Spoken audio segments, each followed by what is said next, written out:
Antes de que los hombres pudieran pensar por sí mismos, antes de que el mundo se atreviera a desafiar a los dioses, Prometeo robó el fuego. No para destruir el Olimpo, sino para romper la dependencia eterna de la humanidad. Zeus, rey de los dioses, no lo vio como un acto de compasión, sino como la mayor traición imaginable. Si los hombres podían crear, decidir y progresar, ya no necesitarían obedecer. No fue una guerra de espadas, fue una guerra de castigos, profecías y consecuencias eternas. Capítulo 1.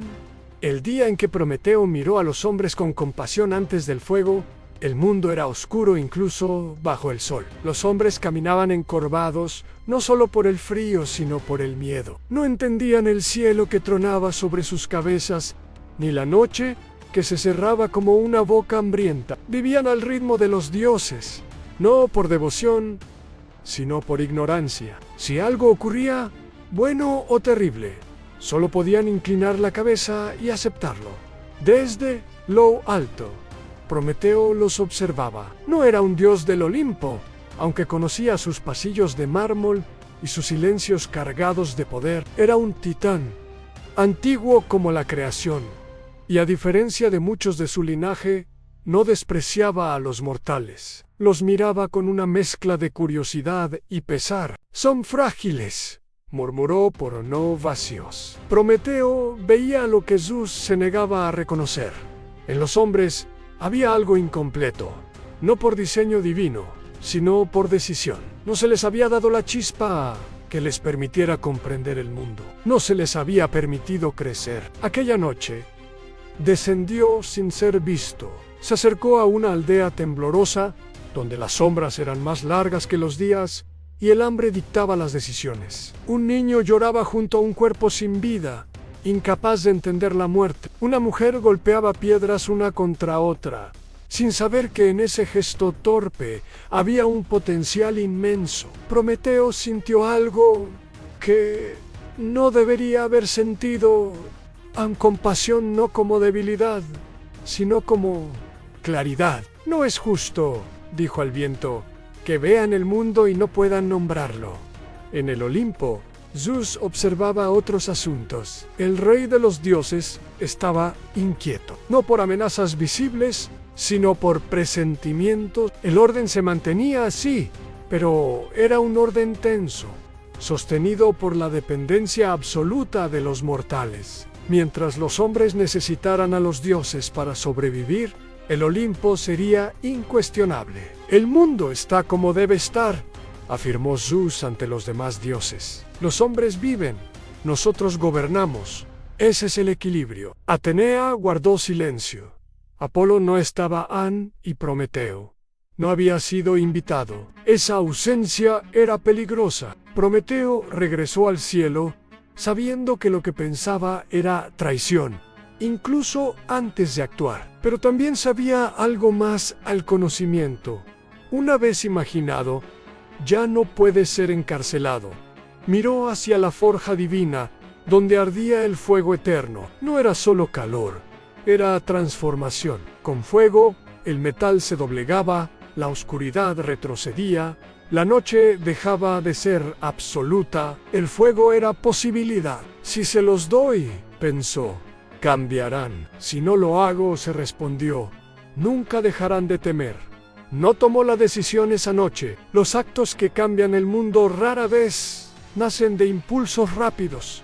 Nacen de la acumulación de silencios insoportables. Pasaron días, pasaron miradas hacia la tierra, pasaron dudas, hasta que Prometeo escuchó algo que selló su destino.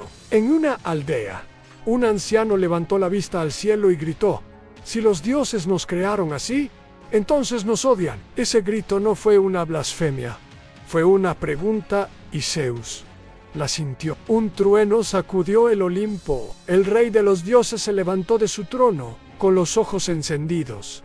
«Algo se mueve», dijo. Algo que no debería. Anera lo miró con desconfianza.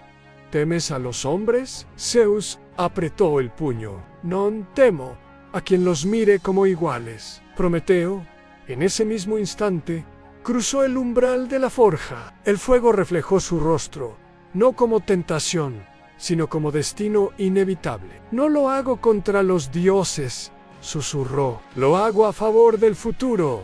Tomo la chispa. Vaya al universo. Sin saberlo aún, contuvo la respiración. Capítulo 2. El fuego que no debía ser robado. El fuego no era solo una llama. En la forja divina ardía como una conciencia viva, antigua incluso para los dioses. No crepitaban, respiraban. Cada chispa contenía la memoria de la creación. La primera vez que la materia obedeció a la voluntad de Prometeo lo sabía. Por eso sus manos no temblaron, pero su mente sí. Esto no es un robo, se dijo, es una devolución anticipada. A la chispa se resistió, no con fuerza, sino con juicio, como si el fuego evaluara a quien intentaba tomarlo. Durante un instante eterno, Prometeo vio reflejado en la llama todo lo que vendría a ciudades alzándose armas forjadas, hogares cálidos y campos reducidos a cenizas. El fuego no prometía bondad, prometía posibilidad. «Acepto», susurró Prometeo. La chispa se apagó en la forja y despertó en su interior. No hubo alarma inmediata. Los dioses estaban acostumbrados al poder fluyendo sin ser cuestionado. El Olimpo rara vez miraba hacia abajo cuando todo parecía en orden. Prometeo descendió envuelto en sombras. No voló un caminón cada paso, lo acercaba a un límite que no podría desandar. Cuando llegó al mundo de los hombres, eligió la noche más fría, no por crueldad, sino por claridad. Reunió a un pequeño grupo alrededor de un círculo de piedras. No habló de dioses ni de castigos. Solo colocó una rama seca, una chispa, y esperó. El fuego nació torpe, inseguro, pero real. La luz iluminó rostros que nunca habían visto la noche retroceder. Los ojos se abrieron, no por adoración, sino por comprensión inmediata. No quema si se respeta, dijo Prometeo. Y en esa frase, la humanidad dio su primer paso fuera de la obediencia ciega. Aprendieron rápido, demasiado rápido para el gusto del Olimpo. Cocinaron, se calentaron, se reunieron, hablaron más, pensaron mejor. El fuego se convirtió en centro, en maestro silencioso. Y lo más peligroso, dejaron de mirar al cielo en busca de respuestas inmediatas. Zeus lo sintió como una punzada. El rayo no cayó, pero vibró. ¿Quién? Rugió. Nadie respondió de inmediato. Atenea cerró los ojos. Hefesto entendió sin decir palabra. Hermes sonrió con inquietud. No fue un dios, dijo Zeus. Fue alguien que creyó saber más que el orden. El fuego se extendió, no como plaga, sino como idea. Cada aldea encendida era una pregunta nueva. Cada chispa compartida era un acto de desafío no declarado. Los hombres comenzaron a nombrar las cosas, y al nombrarlas, dejaron de temerlas. Prometeo observaba desde la distancia, no buscaba gratitud, sabía que no debía ser adorado. El fuego no debía tener dueño. Ahora, pensó, pueden equivocarse por sí mismos, y esa fue la verdadera traición. Zeus descendió a la tierra esa misma noche, no para castigar, sino para ver. Lo que encontró no fue rebelión, sino transformación silenciosa. Un niño alimentando el fuego, una madre enseñando a su hija a controlarlo, un anciano contando historias que ya no eran solo miedo. El rey de los dioses comprendió entonces algo que nunca había previsto. El fuego no había dado poder inmediato, había dado tiempo para pensar, tiempo para elegir. Y eso era imperdonable. Encuéntrenlo, ordenó Zeus al Olimpo, y que el castigo sea eterno, no por venganza, sino por ejemplo. Prometeo levantó la vista al cielo justo cuando el primer trueno resonó. No huyó, sabía que el precio llegarían, y lo aceptó, porque el fuego ya no podía ser robado de nuevo. Capítulo 3.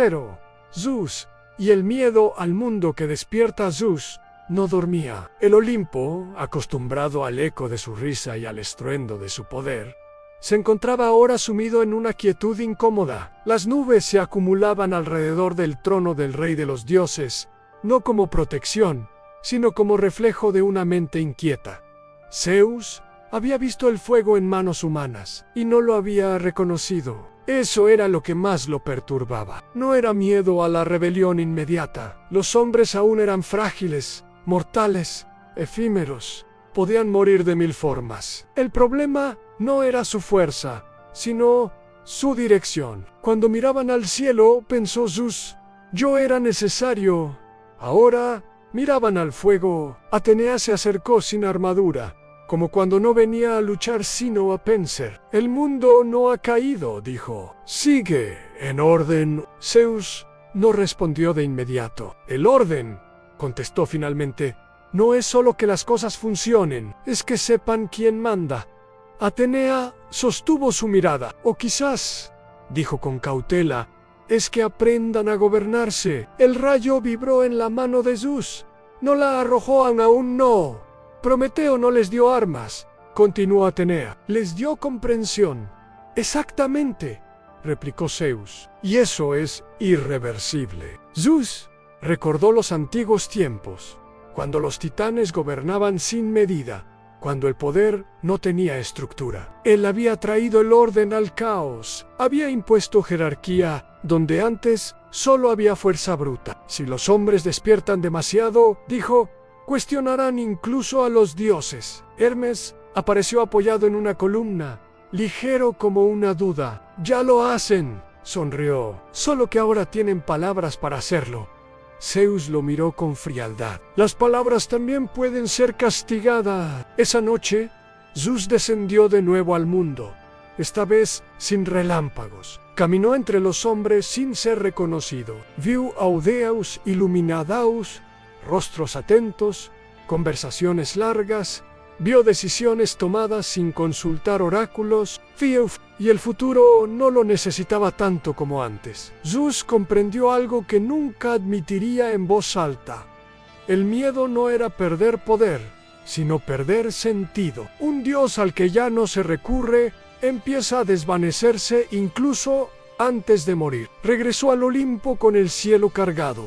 Prometeo será castigado, declaró, no por lo que hizo, sino por lo que empezó. Hera lo observó con una mezcla de severidad y cansancio. Los castigos ejemplares siempre crean mártires. Entonces que lo sea, respondió Zeus, pero que sea eterno. Atenea bajó la mirada.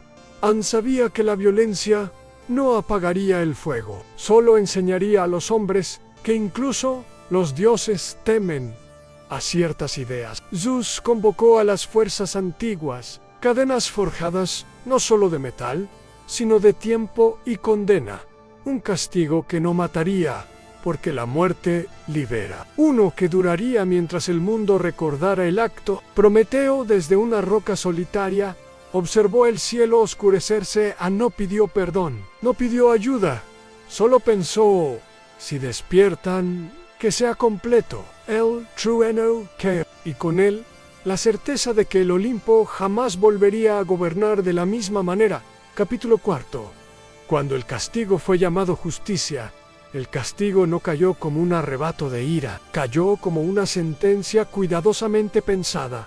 Zeus no quería destruir a Prometeo, quería definirlo, convertirlo en advertencia, en límite, en una historia que se contara en voz baja, cuando alguien pensara en ir demasiado lejos. La justicia, proclamó ante el Olimpo, no siempre es misericordiosa. A veces es necesaria. Las palabras resonaron entre columnas blancas y tronos dorados. Ningún dios se levantó para oponerse. Algunos bajaron la mirada, otros observaron con una atención incómoda, como si intentaran convencerse de que aquello era correcto. Prometeo fue llevado ante Zeus sin resistencia, no encadenado aún. Neugio caminó erguido, con el fuego ya lejos de su cuerpo pero ardiendo en el mundo. ¿Te arrepientes?, preguntó Zeus. Prometeo lo miró sin desafío. No, respondió, pero tampoco lo hice para herirte. Eso es lo que más me preocupa. dijo Zeus. No me desobedeciste por odio, lo hiciste por convicción. El silencio se tensó. Zeus levantó la mano y el cielo se abrió. Las cadenas surgieron como relámpagos solidificados, forjadas por Hefesto bajo órdenes que no admitían preguntas. No eran simples ataduras, eran tiempo detenido, eran repetición. Serás encadenado al mundo, dictó Zeus, y cada día pagarás por lo que creíste correcto. Atenea dio un paso al frente. Si el castigo es eterno, dijo, no es justicia, es miedo en Zeus.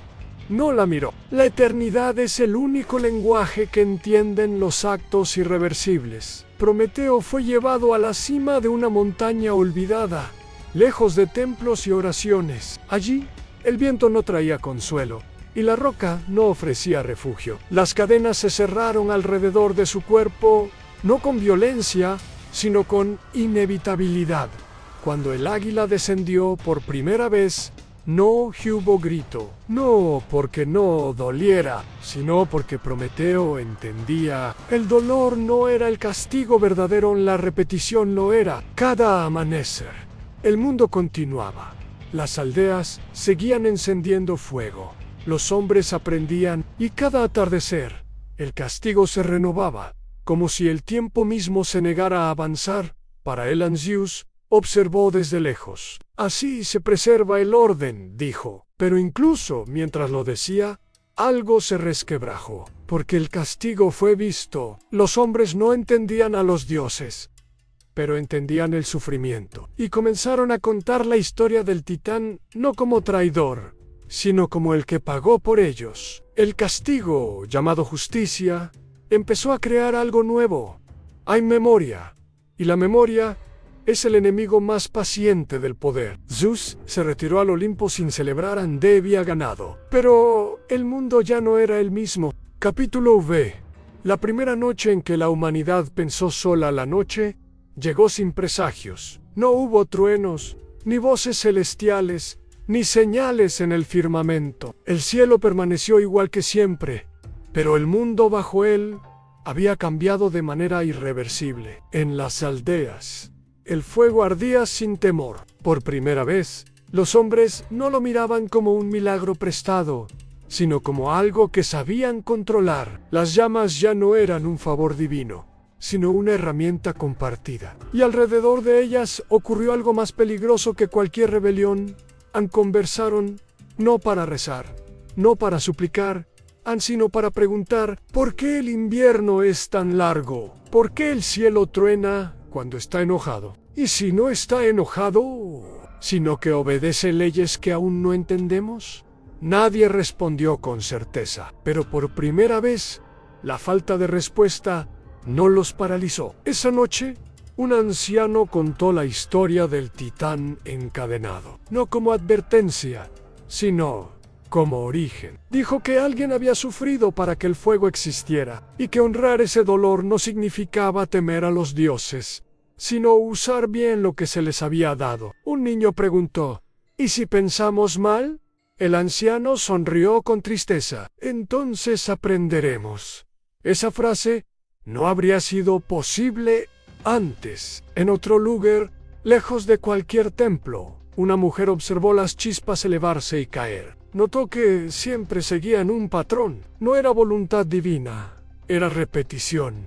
Y en la repetición había reglas. No escribió nada, no lo dijo en voz alta, pero esa observación fue el primer paso hacia algo que ni Zeus ni Prometeo podían detener. Pensamiento autónomo.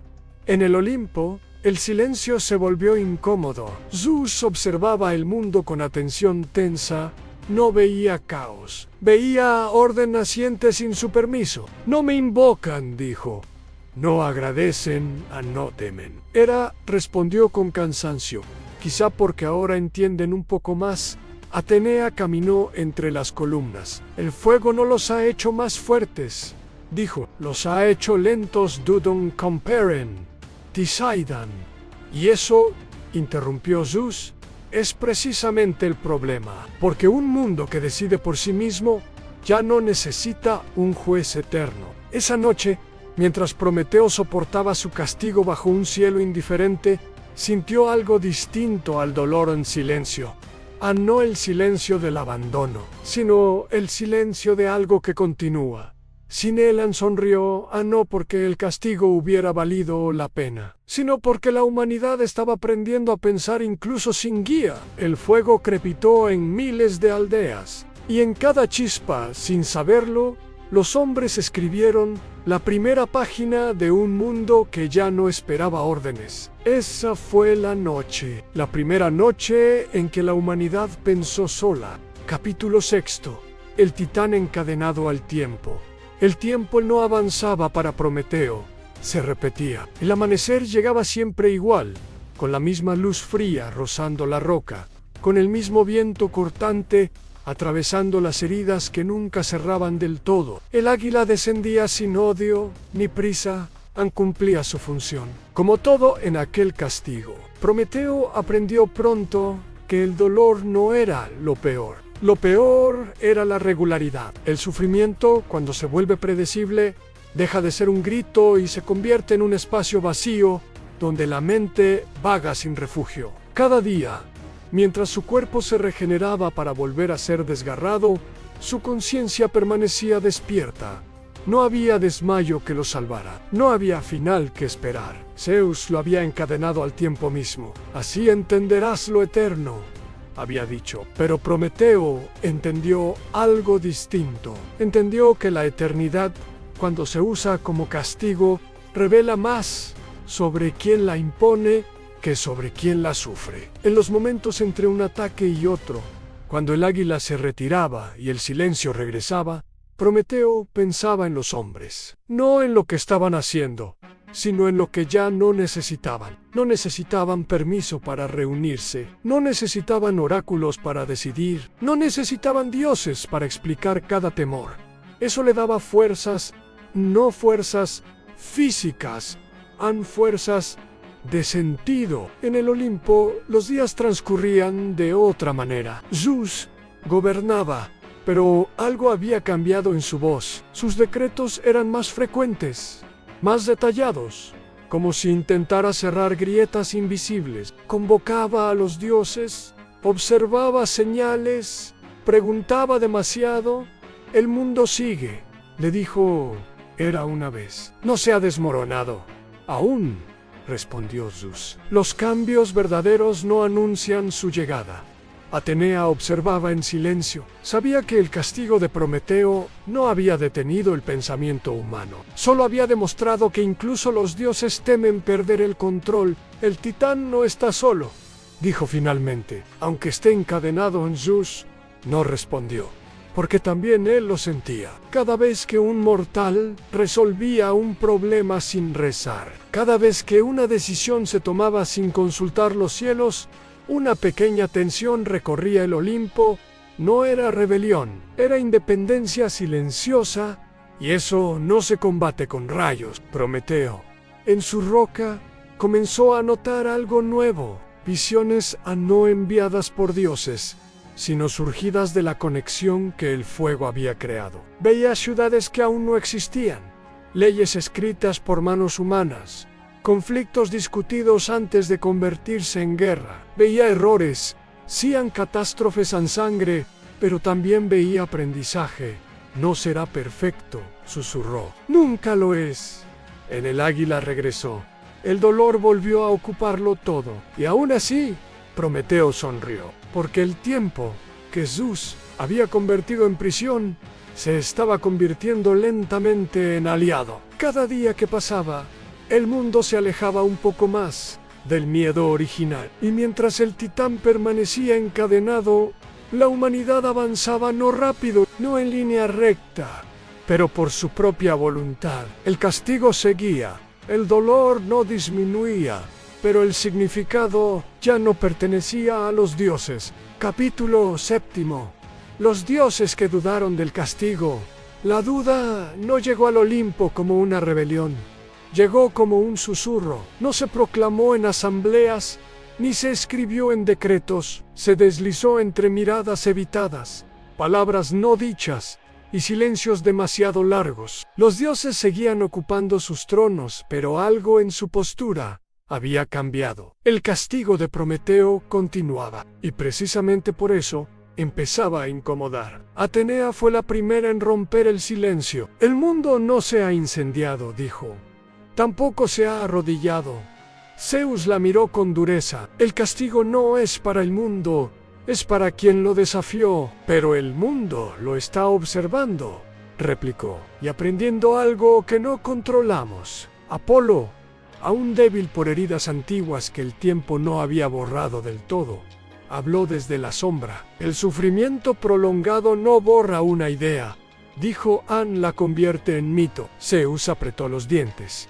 Los mitos también pueden ser olvidados. No los que explican el presente, respondió Apolo. Y Prometeo explica demasiado bien lo que está ocurriendo. Hefesto, el herrero, levantó la vista de sus manos quemadas. Forjé las cadenas, dijo con voz grave, pero no fueron hechas para detener el pensamiento. Nadie lo contradijo. Incluso Ares, dios de la guerra, observaba en silencio. La violencia tenía reglas, incluso para Elan, y aquel castigo no producía sumisión, sino resistencia invisible. Si esto es justicia, gruñó, no crea temor. Zeus se levantó. Ahora, ¿todos dudan? El trueno retumbó. Pero no hubo miedo, solo respeto tenso. Habló con calma peligrosa. Dudamos porque el castigo se ha vuelto más grande que el crimen.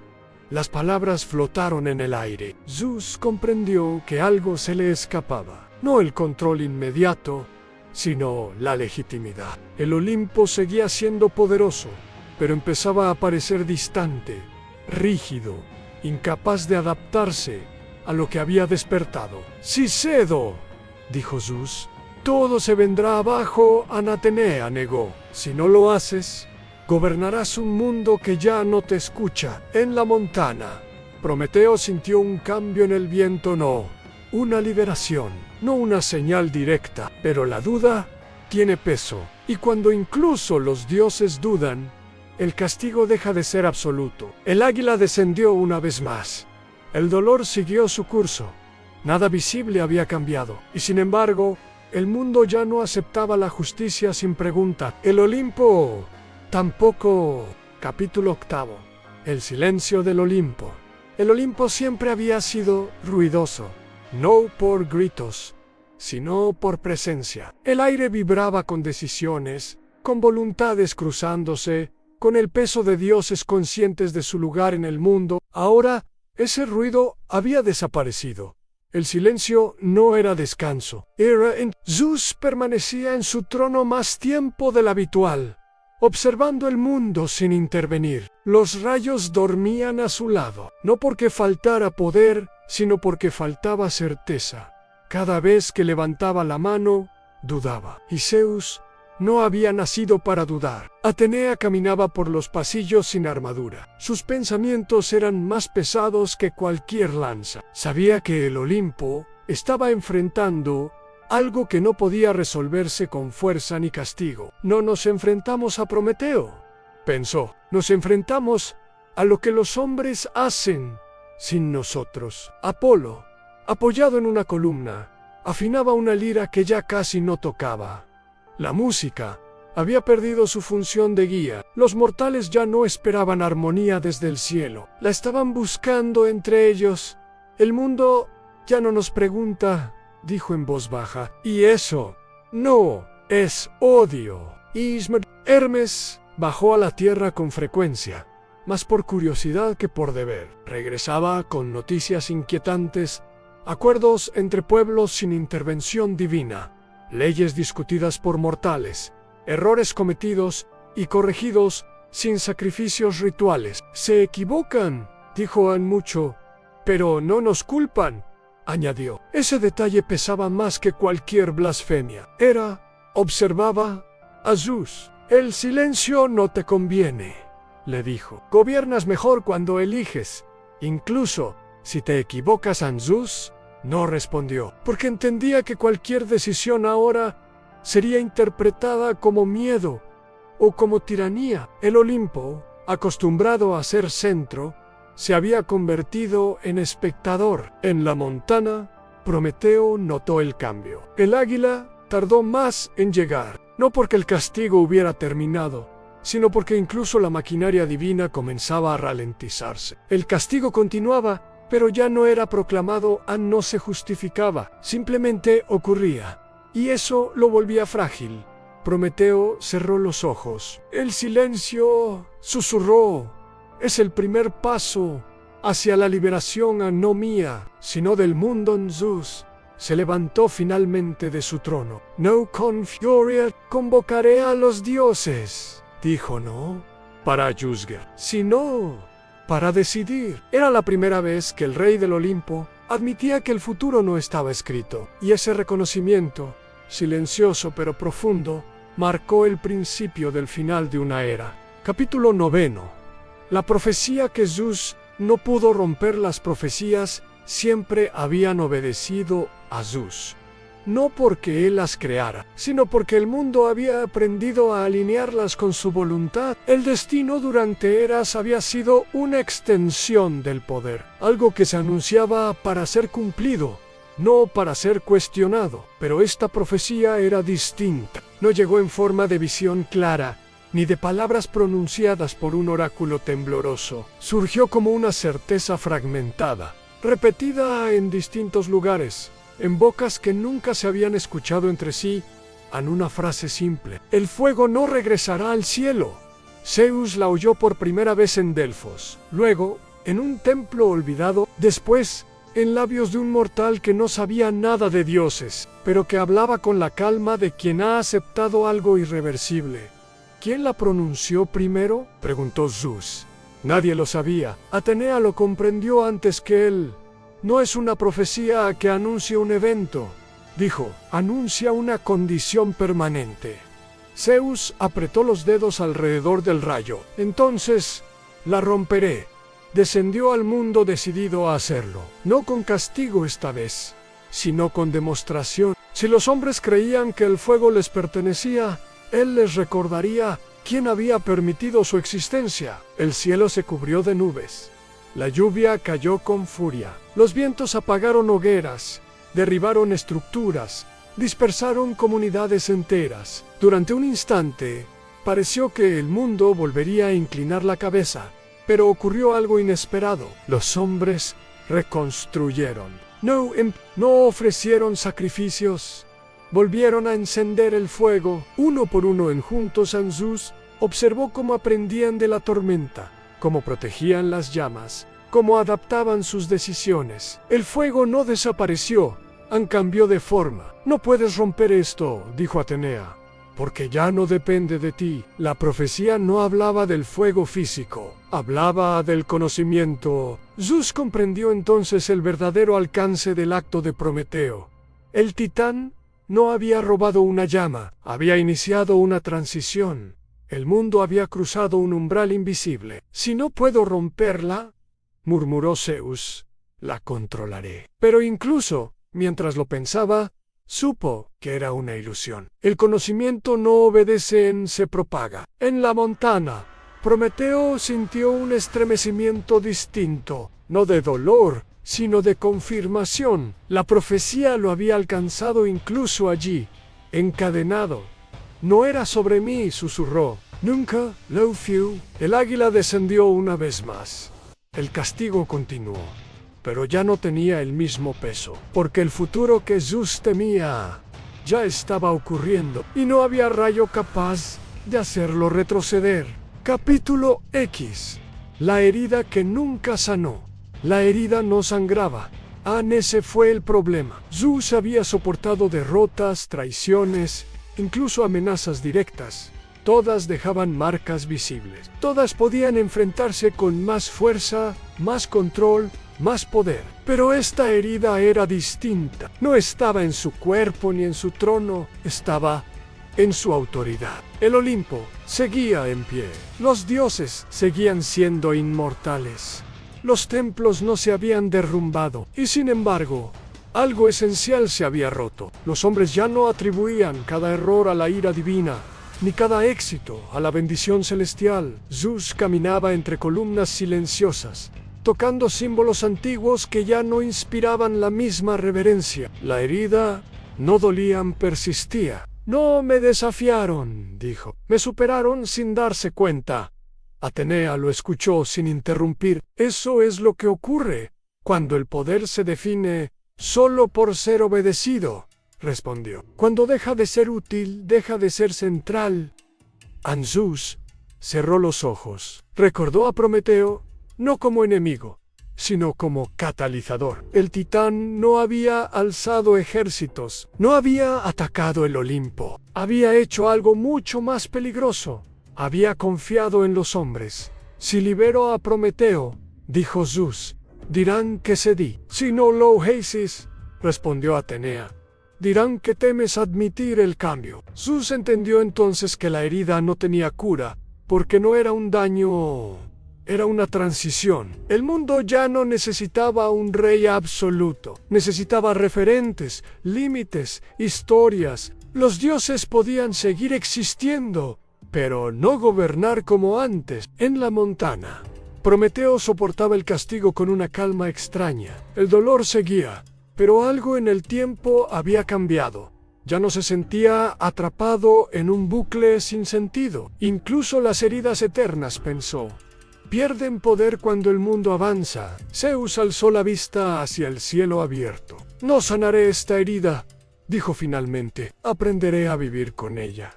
Era la decisión más difícil que había tomado. No porque implicara debilidad, sino porque implicaba renuncia. Renunciar a ser el centro de todo. Y esa renuncia silenciosa e invisible marcó el verdadero final de la era antigua. Capítulo 11.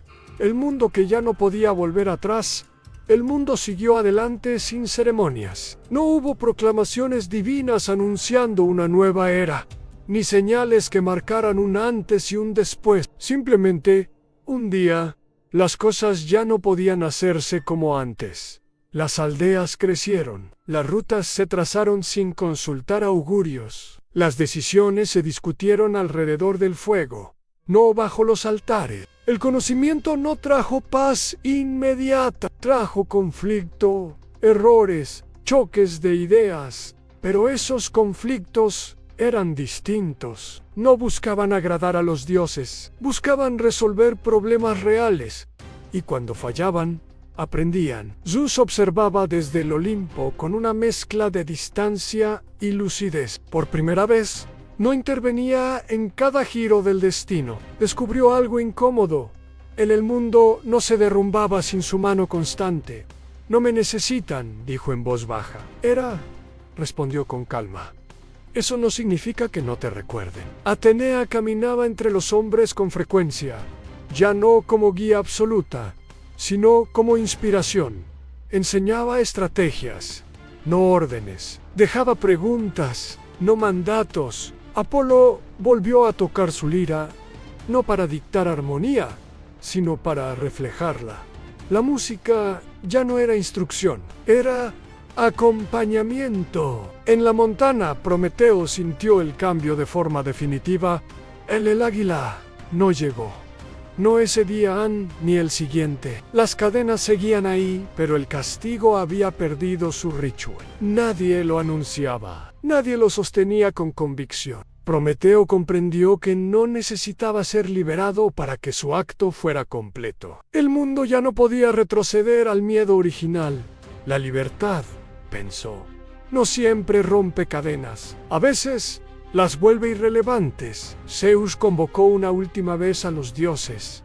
No gobernaremos como antes, dijo. El mundo ha elegido caminar sin tutela constante. Nadie se opuso, porque todos lo habían visto. El Olimpo no cayó, pero dejó de ser el centro. Y en ese desplazamiento silencioso, los dioses comprendieron algo que nunca habían considerado. La grandeza no siempre consiste en mandar. A veces consiste en saber cuándo apartarse. El mundo avanzó y ya no había rayo capaz de hacerlo volver atrás. Capítulo 12. El mundo que ya no podía volver atrás. El mundo no celebró su liberación, porque no la reconoció como tal. Simplemente siguió adelante. Las generaciones nacidas después del fuego no conocieron el miedo original. Para ellos, pensar era natural.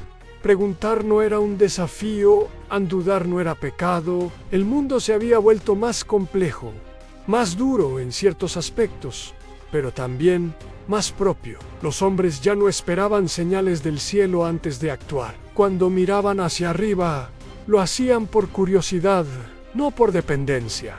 Los dioses permanecían, pero ya no pesaban igual. Zeus observaba ese mundo desde lejos, sin trono ceremonial, sin rayos alzados. Por primera vez, entendió su papel no como soberano, sino como testigo de una transición inevitable. No nos han abandonado, dijo An, nos han superado, y no hubo amargura en su voz, tan solo aceptación. Atenea sonrió al ver ciudades donde las leyes se debatían, no sé, donde la estrategia nacía de la experiencia y no del miedo al castigo divino. Apolo escuchó canciones que no invocaban su nombre, pero hablaban de belleza, de pérdida y de esperanza.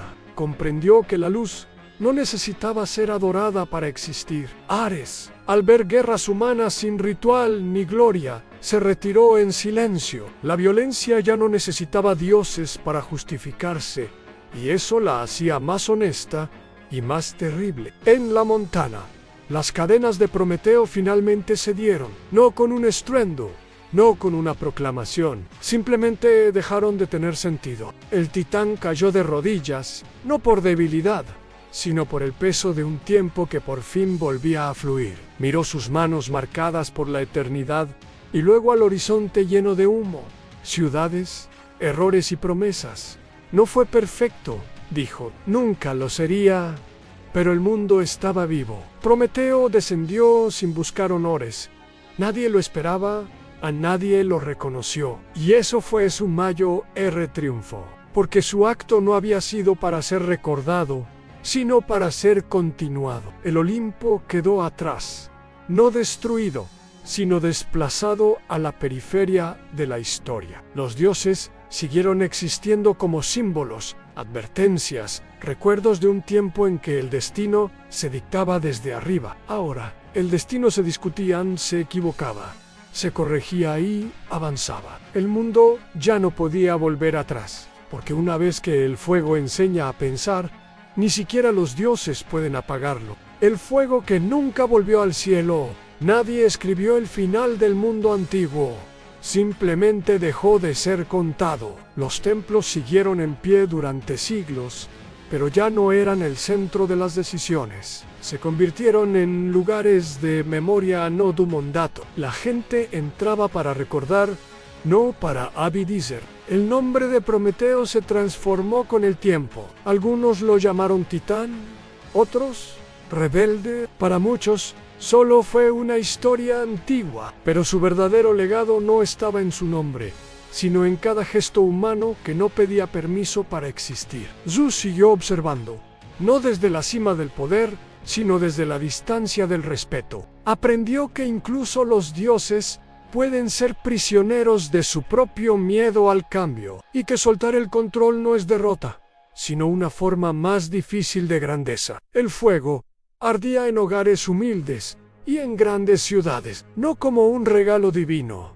sino como una herramienta humana. Calentaba, iluminaba, destruía y creaba, como el pensamiento mismo. Y cuando alguien miraba al cielo en busca de respuestas, el cielo permanecía en silencio, no por indiferencia, sino por confianza. El mundo ya no necesitaba ser guiado desde lo alto. Había aprendido a caminar con sus propias heridas, sus propios errores y su propia esperanza. Así terminó la era de los dioses como amos, no con una guerra, no con un castigo, sino con algo mucho más irreversible. La humanidad aprendió a pensar sin permiso, y ese fuego, una vez encendido, nunca volvió al cielo.